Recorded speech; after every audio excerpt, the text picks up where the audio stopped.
Welcome to this episode of the Doug Sanquist Podcast.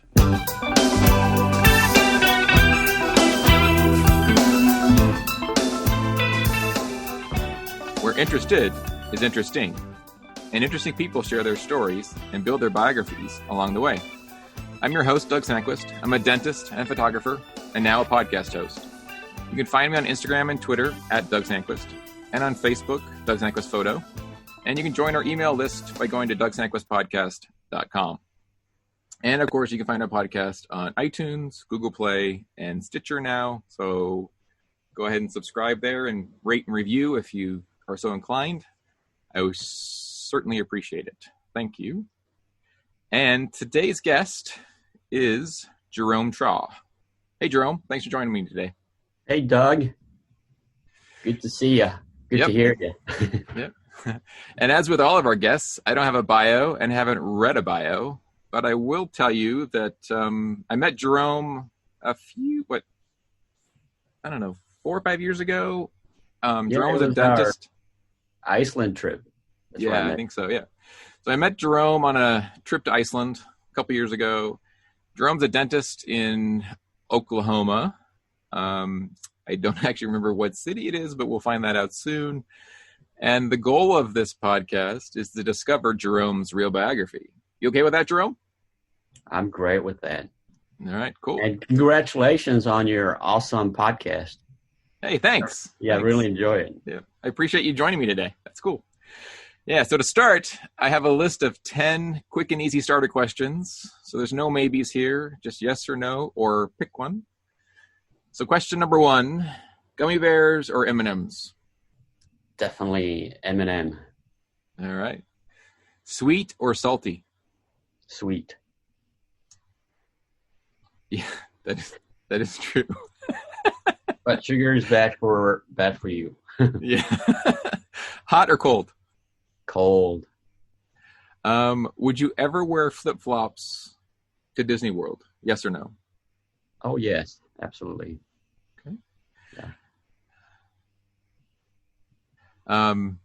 That's the second person who said, or third that said they would wear flip-flops at Disney World. That's one of my things in my family. No family member is allowed to wear flip-flops at Disney World in my family. Oh, really? So, yeah. It's against my, but I just don't want them hear them, complaining about their feet hurting. So if you wear flip-flops at Disney World, you can never complain about your feet to me. That's fair? I would backpack flip-flop just in case. Okay. Like hot or something. I gotcha. Okay. Yeah. That's a reasonable hedge. Yeah. Are you an early riser or a night owl? Early riser. Cow or chicken? Cow. Short hair or long hair? Short hair. All right, cool. Tattoos, yay or nay? So, nay. No. Yay? Nay? Oh, no. No? Okay. Mm-hmm. Coffee or tea? Definitely coffee. Cake or pie? I'll lean towards pie. So pie. And our bonus question is sauerkraut, love it or hate it? I love it because it resembles kimchi. Okay. It's kind of a mild version of kimchi. Yeah, it's in the same category, right? They're right. The German version of kimchi, which is cool. Right. Yeah. All right. So with the kimchi comment, where were you born? I was born in Seoul, Korea. All right. Cool. Yeah. And how long did you live there? We moved to U.S. on my 13th birthday. Oh, wow. So what is your earliest childhood memory in Seoul? I have a lot of good and bad memories, I would say. The one event that stands out is laying in the backyard of my old Korean house and looking up the sky and just being content. That was my earliest memory. I think I must have been maybe 4 or 5, but before that, I don't have too many recollection of what happened. That's cool. So, so you're from birth to 13. You're in. So most of your grade school was done in Korea, right? Right. Mm-hmm. Yeah. So what were your summers like? Summers in Korea is in Seoul was really awesome. I remember riding bicycle everywhere. We went just like group of kids just would roam around everywhere.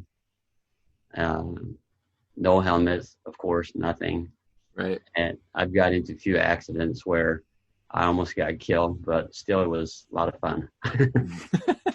Yeah.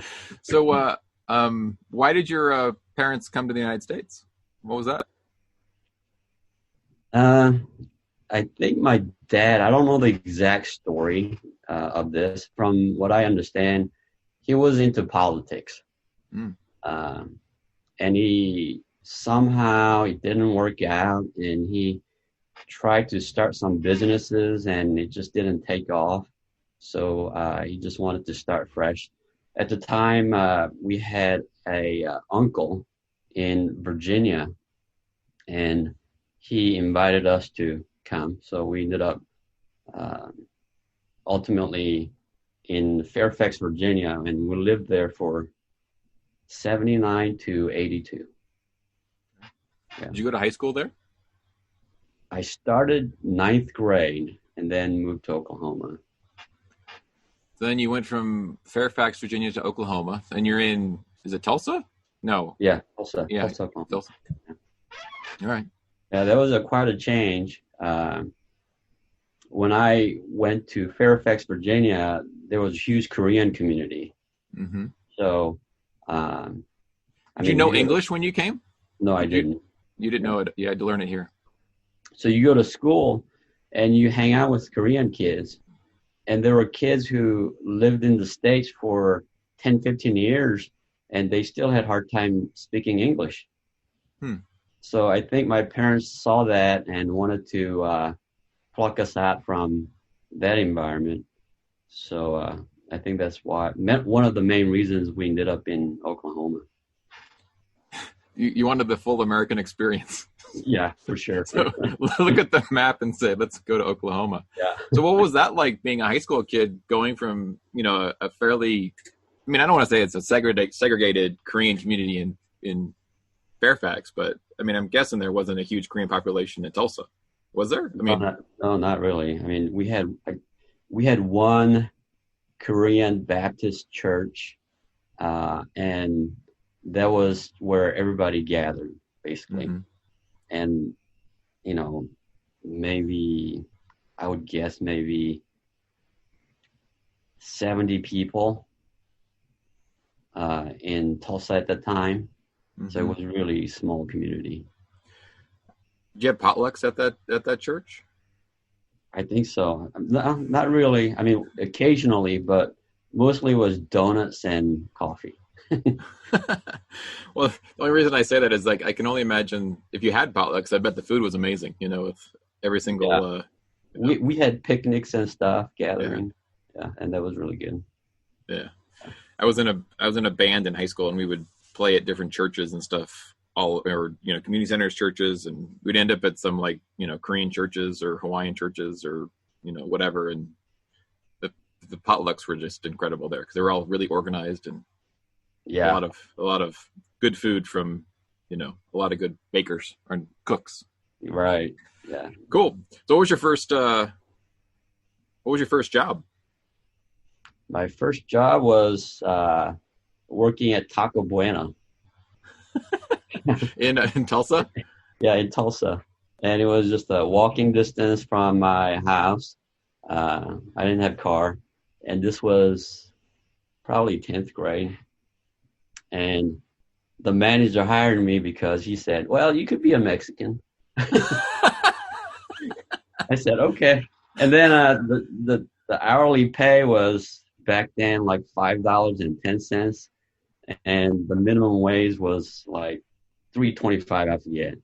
So that was really good pay. So I said, sure, So wow.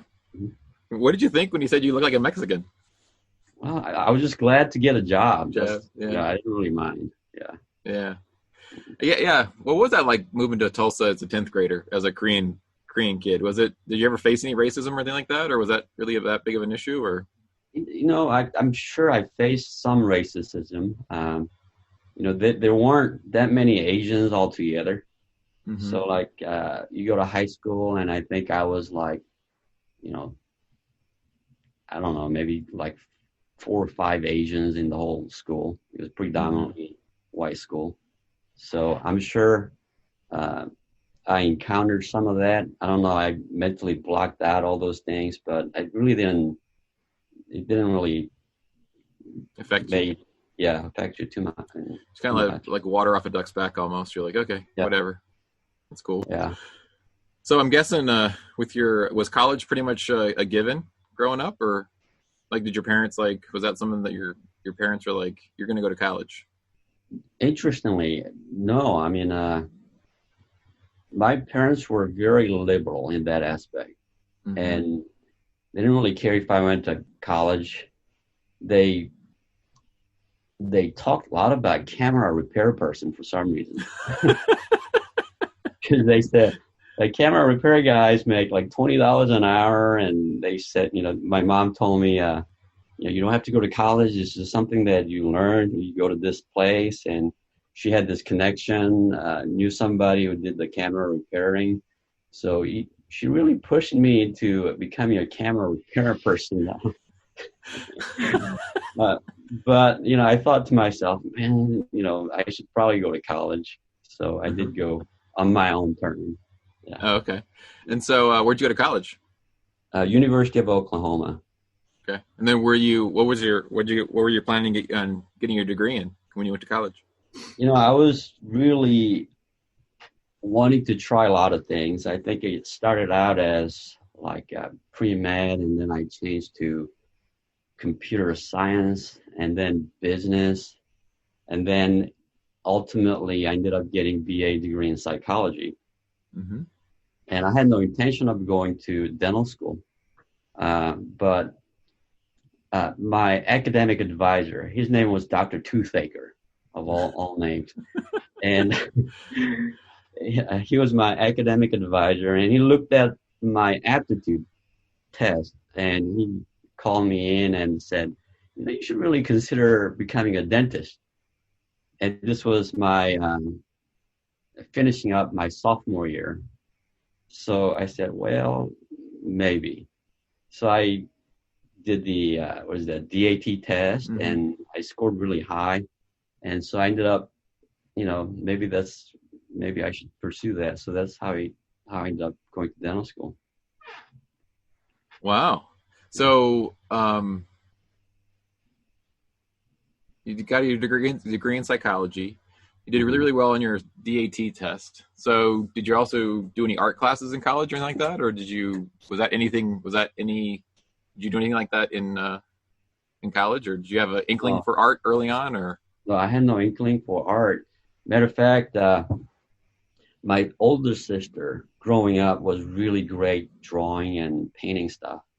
So I remember asking my dad, hey, Dad, can I take some of the art class lessons that Rita's doing? And he told me, Jerome, you're not really good at art. Why don't you do Taekwondo? So I never envisioned myself artistic. I always thought, I'm not really good at art. So, no, I didn't take any art courses or anything like that. So when did you discover that you were an artist? I don't know if I could call myself an artist, but I think anybody could be an artist. I think there's a technique that anybody could learn. It's just a matter of understanding the process of how you develop, I'm into brain efficiency and how efficiently we can learn things. And I think there's a technique for becoming artist. And it starts with, being able to see things that you're not trying to see, which is expanding your perceptions. And there's a technique, of learning how to observe certain things. So once you develop that brain capacity, just like riding bicycle, you cannot not see. once you learn to see things. Like photography, right? You know that. We look at different things that normal people don't look at when we're processing photos. Right. So once you understand that, then it just becomes automatic. And I think that's the same thing with artistry. Is that Yeah. So what forms of art do you work on now? mainly dentistry? Mm-hmm. Anything involved with dentistry, which requires photography, is excellent because I believe that it trains your eyes to see things that, again, you're not in tune to seeing, like colors, different texture, different lines, all those things that are very helpful in dentistry. So photography, and also I picked up this book, a very popular book called Drawing on the Right Side of the Brain. I'm sure you've heard of that. And I've gone through that exercises, and I learned to draw, which is really surprising to me because I always thought I couldn't draw. But it really doesn't have anything to do with the right or left brain. The idea is very novel and interesting. But if you just simply go through that technique or exercises in that book, you will learn to draw. It doesn't matter what you think you can do or can't do. So it's just a matter of going through the exercises. So you actually, you think there's a way to actually unlock the brain to be able to do almost any artistic endeavor that you want to? Oh, that is without any doubt. Yes, you could. There's a method and technique to be proficient in whatever art form that you are pursuing. Yeah. So I guess the question is just figuring out how to, A, what you want to do, and then B, learning how to unlock that part of the brain, right? Exactly. Am I getting that right? It boils down to, if you look at the level of physiological level, it's about developing neural networks in our brain, right? And then allowing that neural networks that we develop in our brain to translate into hand-eye coordination, where we could replicate or produce three-dimensional object. And that's really what dentistry is about, isn't it? Yeah. So if you can develop that hand-eye coordination and develop neural networks in our brain, you could, I don't know, I think that's really helpful in dentistry, especially as a cosmetic dentistry, or for that matter, implant dentistry, because all we do is hand-eye coordination, really. Right. Yeah, it's interesting because I remember my dad was a dentist, and so when I decided to go to dental school, my first thought was, can I do it? Can I do it at the level that he was able to do it at? And so it's a big fear with lots of dentists going into dental school, is can they actually do the artistic part of, rebuilding a broken tooth? I mean, that becomes the challenge. And I think it's exactly what you're saying. I mean, once you learn the techniques and you actually are able to see it, you can actually do it. It's amazing how good we usually get at being able to do that. Some better than others, of course, but I mean, in some cases better than others and things like that. So you actually make all of your own teeth, don't you? Today, you actually not all, some, yeah. Okay. What makes you decide what teeth you're gonna make? Whether I like that person, interesting case. So, no, just the cases that I want to work on. I don't do all my lab work. No, of course not. I don't have time for that. But yeah. So for the non-dentist listening to this podcast, dentists usually outsource, or we have laboratories make the crowns and veneers and things like that. And Jerome I do know enough about Jerome to know that he actually is an amazing technician and can actually make his own teeth for his patients on occasion, which lots of dentists don't actually go and actually get that skill. We can make the shape of the teeth, but we don't know the techniques to actually make the ceramic restorations. So it's pretty cool that Jerome's actually able to do that, which is pretty cool. Right? I think so. Yeah, I think it's nice to be able to do many things. It just, there's a little more freedom when you can do many things. Mm-hmm. You don't feel very limited. Yeah. So, how long? I mean, I'm going to go back a little bit. I remembered a question I was going to ask you. Like, how long did it take you to learn English when you got here? Like, once you got to Oklahoma and you got out of your little Korean enclave in Virginia, like, did you pick it up pretty quick? I don't know. I think I'm still learning. It just happens. It's not something that you think about. It just happens gradually. Can you still speak? Do you still speak Korean well? Does that ever? Yeah, I speak Korean pretty decently. I mean, I went to Korea a few times since I came to U.S. But just like anything else, the language evolves. I mean, they throw in new words to communicate. So it was becoming more challenging for me to understand their slang, just different ways to say things. Do you know any other languages? No, that's it. That's it. Mm-hmm. Yeah, my father-in-law came from Korea, and he actually grew up in that time when he actually had to learn. He learned Japanese, because he was there in the 30s, so he knew Japanese too. So when he came to the States, he actually had to. There was no Korean to American dictionary, so when he came to school here, he had to use a Korean to Japanese and Japanese to American dictionary. Wow. To get through school. So yeah, my dad spoke fluent Japanese too. He grew up in that era where the Japanese occupation of Korea happened, and when he went to school, you weren't allowed to speak Korean, just only Japanese. Yeah. Wow. Yeah. Wow. Yeah, it's an interesting history for sure. I mean, a lot of Americans don't actually understand the history of the Korean Peninsula and the Japanese occupation and the Korean War and all that stuff. That's a discussion for another day. But it's an interesting study for sure. I mean, there's a lot of interesting history there that probably gets lost. Yeah, sure. So what would you consider as your greatest success? Oh, gosh.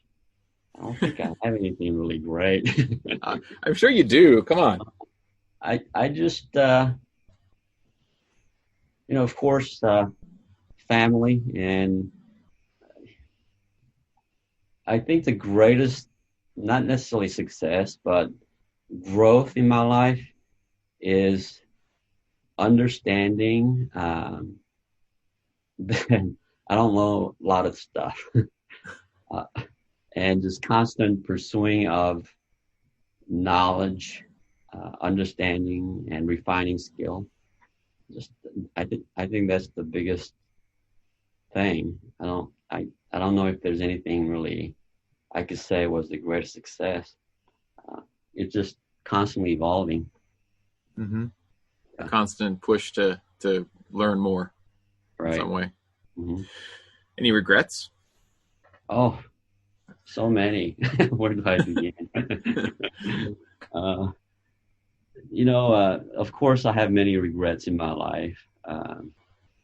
Not spending enough time with my kids, all those things. And, the biggest regret that it just hurts me that occurred recently was my dad passed away a few years ago, and he died from complications of stroke, multiple strokes. Right before that happened, I was visiting him, and he had this album that he got from his cousin, and he had all these old photographs, right? Mm-hmm. And he was very excited to show me this album. And I don't know why I was in a rush. I told him, Dad, let me come back and we'll look at it together another time. And then before another time happened, he ended up having mass stroke. So he never had a chance to explain to me all those, pictures and what have you. And that is a big regret. And I don't know why I was in a rush. I really wasn't in that rush, but it's just one of those things that you think back and ask yourself, why was I in such a rush? Why didn't I take that time? And just reminds myself, you have to really live the moments sometimes and slow down and listen to people. Yeah. Yeah. Yeah. And you're like, why didn't I just get out my phone and just put it on record and let him, tell me all about these people in this album? Because, that would have been a cool family keepsake, I know. So I'll never know the story. Yeah. Yeah. It's like, maybe the coronavirus actually will help us, slow down and realize that we don't have to, that extra hour is not going to matter. Yeah. I think definitely what we think sometimes is important is not really that important. Yeah. And I think, it's, yeah, I struggle with that myself. I mean, a lot of times my kids will be like, let's do this. You're like, yeah, okay, we'll get around to it. And then all of a sudden we don't ever get around to it. And you're like, well, we just missed an opportunity to, make a memory here because I was off doing something else. And I think taking every moment and trying to figure out how to not make that a regretful moment is something to think about as well. Yeah. I think that's very important. Yeah. So what's your greatest fear? My greatest fear is running out of time. There's so many things that I want to do. And I try not to delay things because, you see, people dying in your practice, and you see your family members pass away, and you really realize the time we have is so precious. And I want to squeeze in as much of the things that I want to accomplish or experience without delaying. Mm-hmm. So that would be my biggest fear, is running out of time. Mm-hmm. Yeah. Well, I know that you've had quite a few experiences. I mean, after I've known you for a couple of years. So what's been your give me your couple of your top experiences you've had so far? Gosh, I mean, I've thoroughly enjoyed the experiences we have as our photography group. Mm-hmm. I don't know if Bernie started this or Jim started this, but this has been amazing. I've got to go some amazing places in the world with a bunch of cool guys. And last time, a few gals. So yeah, that's really good. But I think it was 2 years ago, I climbed Mount Kilimanjaro. That was really challenging and cool experience. Yeah, what's the story behind that? Like, was that always like a bucket list item, or how did that come about? Oh, yes. I'm glad you asked me that. I had no intention of climbing Kilimanjaro. It just happens, right? So back in, I want to say, 2008, I had this incident where I was paralyzed from waist down for about 2 months. Wow. I was doing a lot of sedation dentistry where I would sit and work for, 5-6 hour stretch. And I did that for years, and my back just gave out. And I was planning on having back surgery, but, you see patients, you have schedules, so I keep delaying and delaying. And finally, it just blew up on me. I finished this long procedure, and at the end of it, I couldn't get up from the chair. And I barely got up, and just excruciating pain. So I went to see my back doctor, and he said, well, you're having a muscle spasm. So he gave me some muscle relaxer, shot me with morphine, and go home and rest. So I did. So when the morphine and the muscle relaxer wore off, this was like 2 or 3 in the morning. I just couldn't feel anything from my waist down. And I felt like I needed to go use restroom. So I was trying to get up and I just couldn't get up. So I crawled myself to the bathroom, right? And I was sitting there and I just couldn't go. So I'm thinking, oh, what do I do? I want to wake up my wife to go to the hospital, but I thought, well, then nothing is really open at 3 o'clock in the morning. So I just popped a bunch of pain medication and somehow I fell asleep. And when I got up, which was about 6 in the morning, uh, I just like peed all over myself and I couldn't feel anything. I couldn't feel the wetness, nothing. So I wake up my wife. My wife freaks out and we're going to the hospital. So we call the surgeon who was going to do my back surgery and he said, I'll meet you right now. So I go there, did the emergency surgery, come out, and I was laying in the bed and it's the strangest feeling. I'm just thinking to myself, your brain is kind of funny because when some event that your brain cannot process, it just blocks it out. Mm-hmm. And I was just like denying that I'm paralyzed. Right. So I'm laying in my bed and thinking to myself, why is this bed has a hole in the middle? It felt like my bottom half was sinking in this bed. And I kept checking, did I put a hole here? And I realized, man, I just can't feel anything below my waist. And the surgeon came in and he explained that your spinal cord had been, pinched and it hasn't been getting any circulation and you haven't had oxygenation of your spine for 9 hours or whatever. And he said, when that happens, the regeneration is very unlikely. And he said, you have about 25% chance of ever walking again. And he walks out, right? Like, holy cow. And then I'm still not processing this. My brain is saying this is not happening. And in honest God truth, I was denying that I'm paralyzed. I'm just like, why is my body not working? So you had a like a greater than 50-50 chance of walking again. Right. So they pumped me full of steroid and all this stuff. I was in the hospital for about 3 weeks and not much improvement. And he said, why don't you just go home? So I said, do I need like physical therapy? And he basically said, no, just go home and rest. So I go home, but before that, all you do is you watch TV. I mean, in the hospital for several weeks, what do you do? So I was watching this documentary about Mount Kilimanjaro. And I thought to myself, well, that'd be a really cool thing to do if I get out of the hospital. Long story short, I ended up doing my own physical therapy. I watched a lot of, videos and YouTube and televangelistic program that gave me sort of like faith that this could happen, it's possible.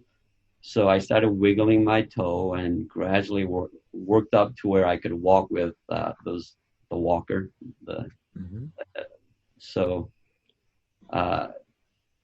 it took me about a month and a half to come back to the office, but I was able to see patients sitting down. I couldn't get up still. So how long were you off work?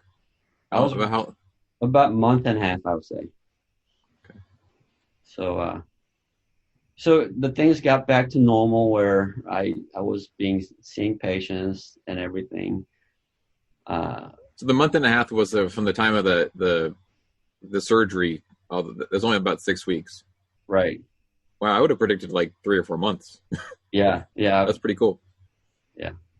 But what's strange, not strange, but what's interesting about this is you bargain with yourself. Like, what would I give if I could walk back?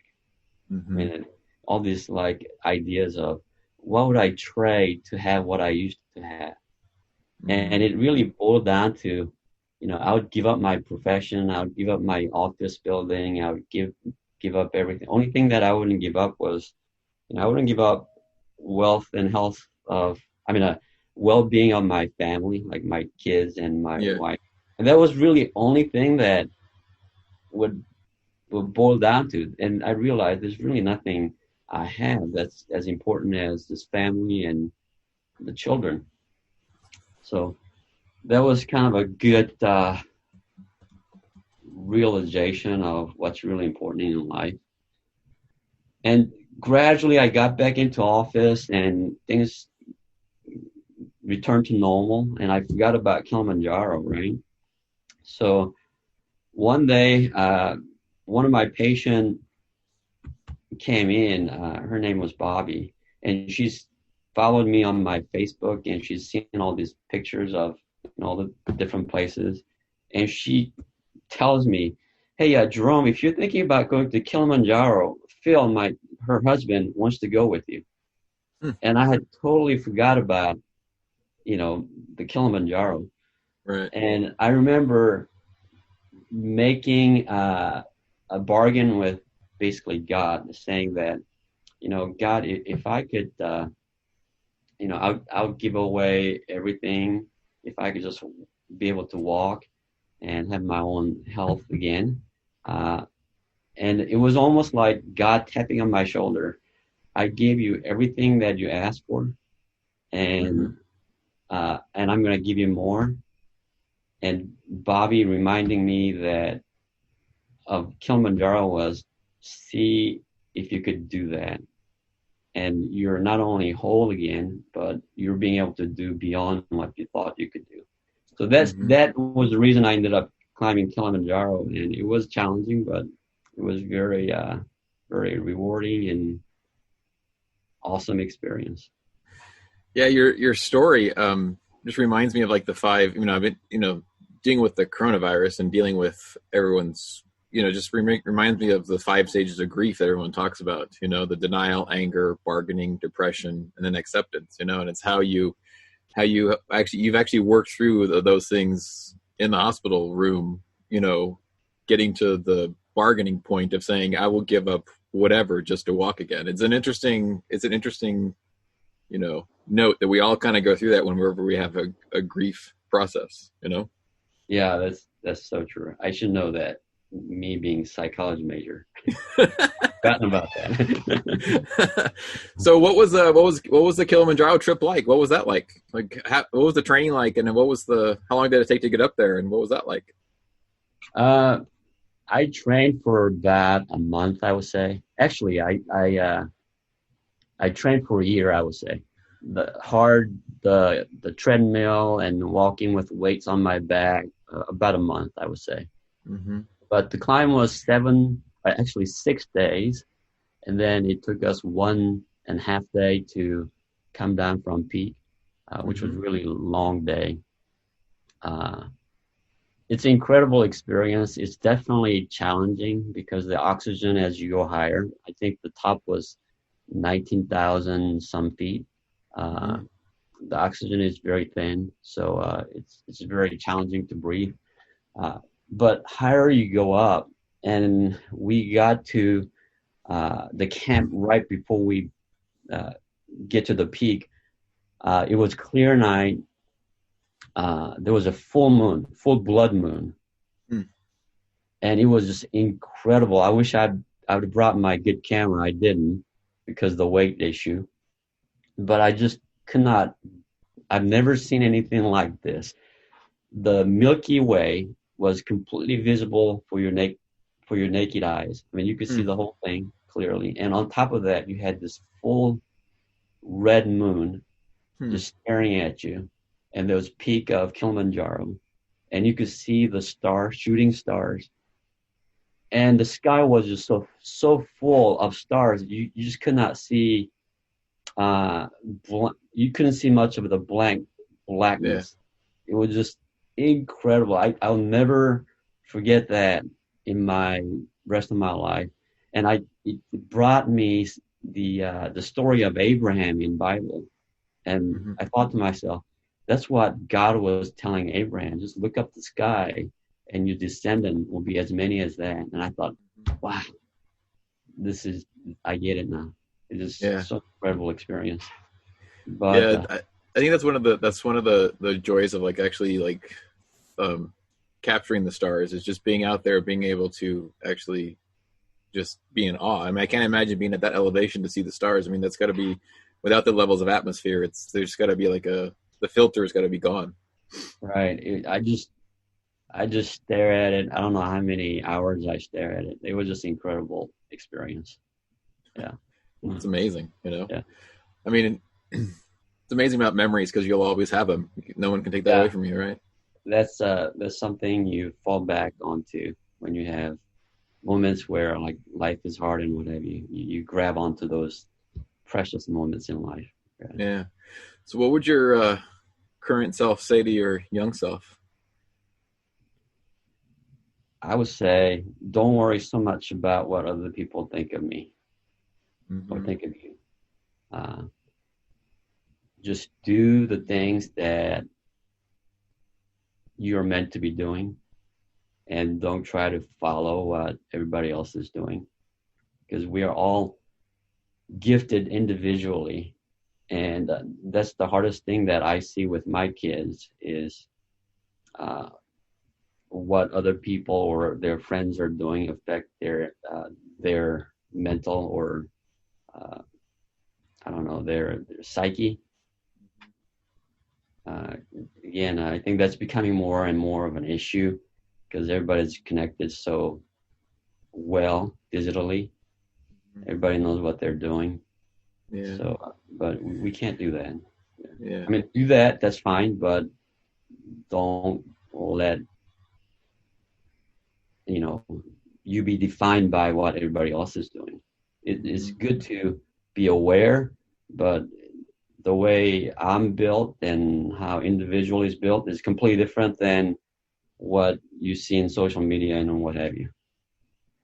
Yeah, I think that's, I fought that myself too. I mean, it's like, as you're coming up, you're like, well, I can't do it as well as this other person, or this other person does it better than I do. So I'm not even going to try because my level of perfection is not as good as what they're able to do. And it's definitely a battle that we all have to, well, I wouldn't say we all have to face, but it's definitely a battle that's out there for sure. All right. See, you're gifted in doing a podcast and you have this awesome voice and all this stuff. You can speak really well. So you're doing things that I can never do, so you're gifted in a certain way that I'm not gifted.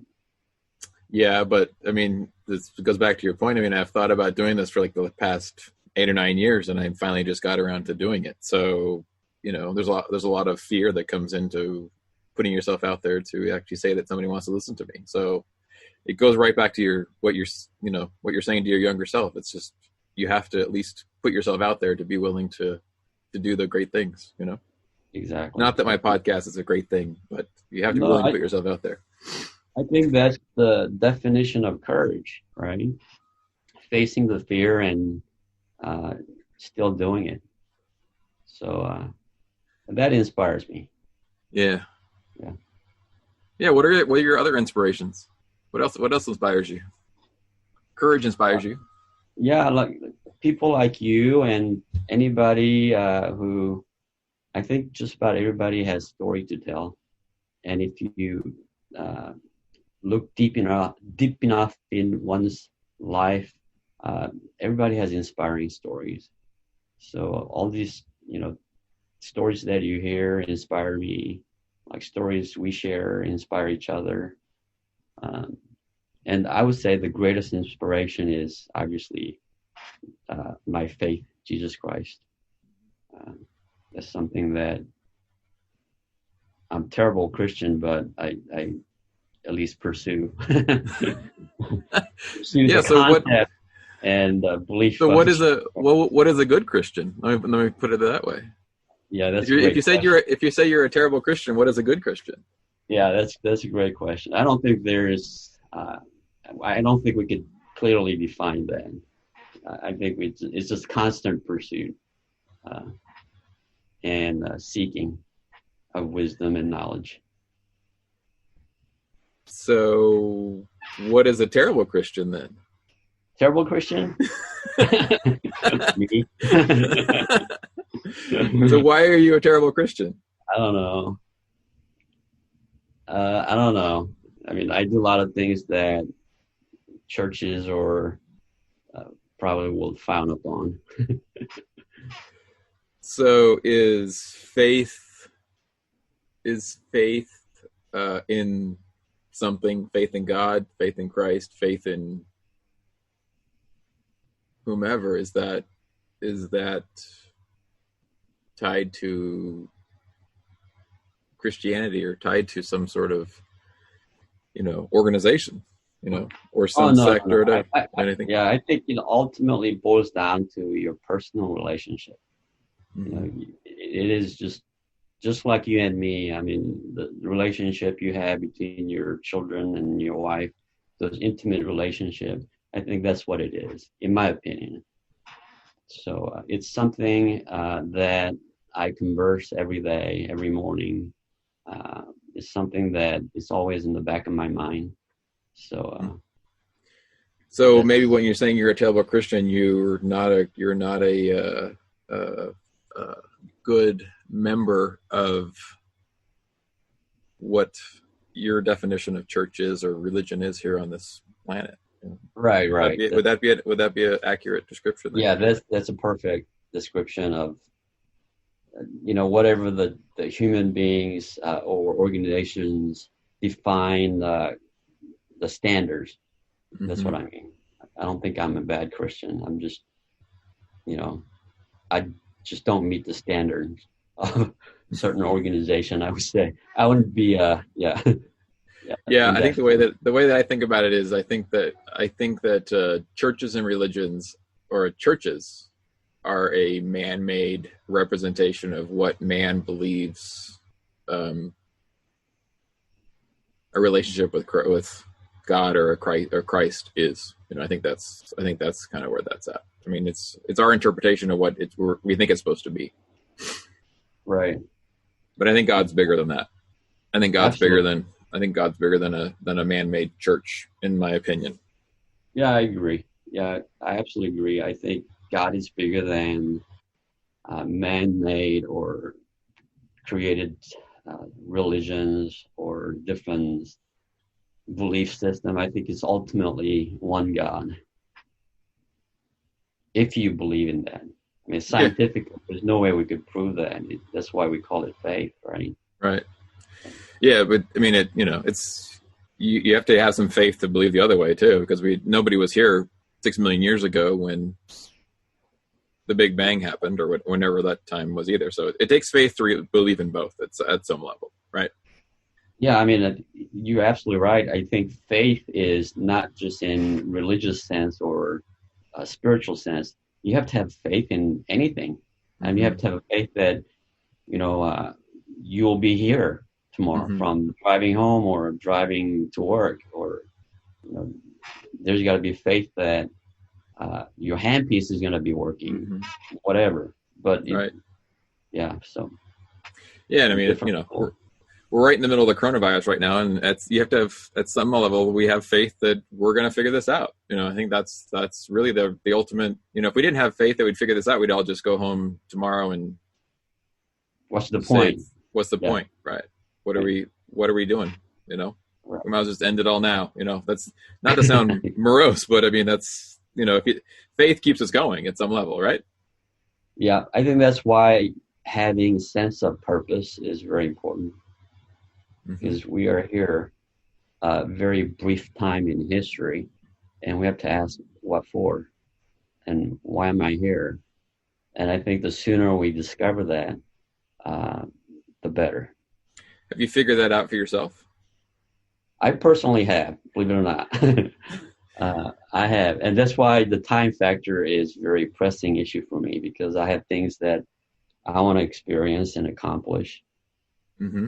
And I honestly believe that everybody has mission in life. Mm-hmm. I think the saddest thing uh, is allowing the time to pass and realizing that purpose late and not being able to fulfill that. Wow. Yeah. Has that been something that you figured out like recently, or it's been like a lifelong mission to figure out what your eventual purpose is? It's been a lifelong mission so far, but I was always curious about why I do certain things. I mean, I used to like do complete opposite of whatever my parents told me. I Mm-hmm. don't know why. And to point where it was very destructive. And I asked myself, why am I doing this? And this was a question that I asked myself long before I went to college. And that's kind of why I settled in psychology. It was to get some understanding why my brain works the way it does. So it's been question after questions, but it at some point along the way, it became more clear to the point where, wow, now I understand. Mm-hmm. So it's really great feeling to have that sense of purpose. Then your life becomes much clearer, I would Mm-hmm. say. And now So you have, are you able to articulate what your purpose is? I can personally, and I don't know if I'm ready to share this because it sounds so outlandish. And when I first had sense of this, I was asking myself, is this really the reason I'm here? Mm-hmm. So I'm still trying to uh, make it palatable for other people to hear. Mm-hmm. And I haven't gotten to that point yet, but it I, sounds so outlandish. I, I, that's fine. I mean, I think it's, I can't wait to hear what that is when it comes because it sounds like it's going to be, world changing, which is pretty cool, Right. I mean, So I, at some point, why would we have a purpose that wasn't going to somehow change the world? yeah, that's an excellent question, Doug. I've been, you know, in our staff meeting or team meeting, I've been telling all my team members this. The way you figure out your sense of purpose is look at how you're geared. What do you gravitate towards? You look back your childhood and what gave you the most joy, like, Mm-hmm. right? So start from there. And I think our idea of idea of what we need to accomplish gets tainted because we live in a society that has certain norms and standards. Mm-hmm. But if you take that away and make yourself independent of the cultural ideas and standards and look back how you're geared, uh, what what were you like as a kid? Did you like sports or did you like Mm-hmm. learning about statistics of certain things or what was it? And and then really try to build on that and refine where you're geared